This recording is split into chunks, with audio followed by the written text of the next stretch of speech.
Isaac, yung napainas ang never but you're still dealing yung sa injury mo.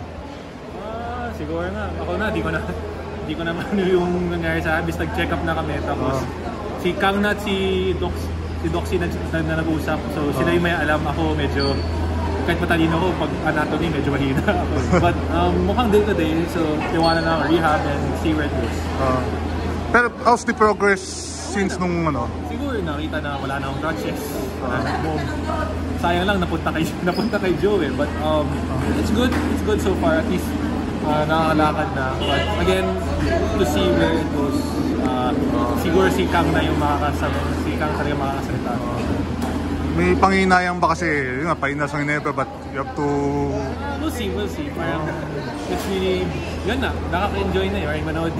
But again, day-to-day pa rin talaga kahit ako, paminsan naiinip, paminsan alam ko lang, pag naglakad ako masakit. So, day by day talaga.